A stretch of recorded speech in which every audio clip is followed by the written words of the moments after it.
अजित भुरे ऐतिहासिक कार्यक्रमाचं नेतृत्व करतायत. आय थिंक वाट पाहतायत राज ठाकरे उद्धव ठाकरेंची. आणि बंधू भेट कशी असेल, बाळासाहेबांच्या स्वप्नातलं ते चित्र कसं असेल त्याची आता अवघ्या महाराष्ट्राला उत्सुकता आहे, प्रतीक्षा आहे. त्यामुळे हे दोघं जण जेव्हा समोरासमोर येतील, कारण आतापर्यंत कौटुंबिक कार्यक्रमात दोघे श्वेता बऱ्याचदा एकत्र आलेत गेल्या काही दिवसांपासून.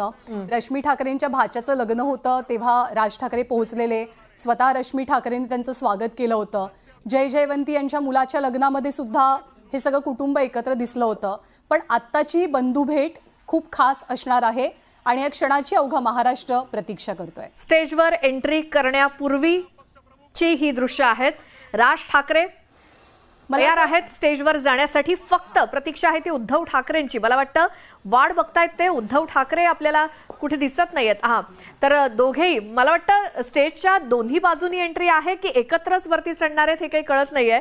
मात्र दोन बाजूंनी दोघे जण म्हणजे उजवीकडनं राज ठाकरे, डावीकडनं उद्धव ठाकरे अशी कदाचित एंट्री असावी असं आत्ता तरी दिसतंय. मात्र बघूयात कशी एंट्री होते या दोघांची स्टेजवरती. आणि जो एक जल्लोष, वा हे दृश्य डोम मधलं पूर्ण लाईट्स ऑफ करण्यात आलेले आहेत. आणि प्रत्येकानं आपल्या बोलण्यापेक्षा ही दृश्य बरीच बोलतीय.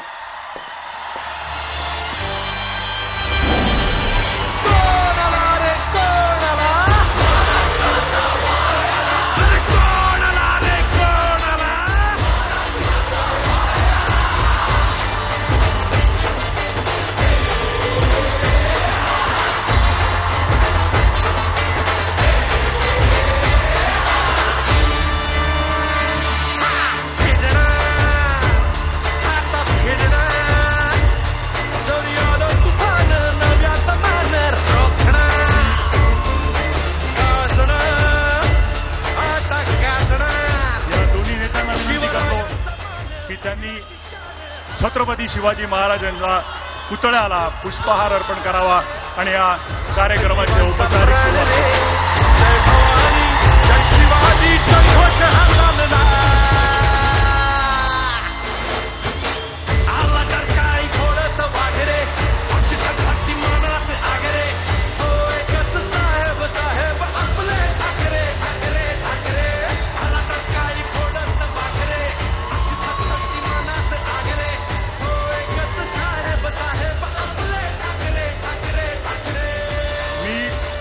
विनंती करतो की आपण स्थानापन्न व्हावं.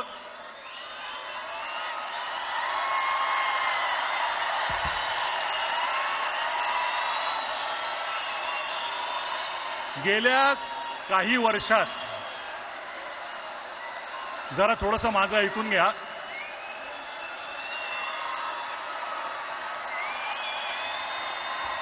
बरं का, तुमच्या मनातले काही शब्द बोलतोय आम्ही. गेल्या काही वर्षात शेकडो मित्रांनी 1000 वेळा हा प्रश्न तुमच्यातल्या अनेक जणांना विचारला असेल. किंबहुना इथे उपस्थित प्रत्येकाच्या मनातला हा प्रश्न असेल की येतील का रे दोन भाऊ एकत्र.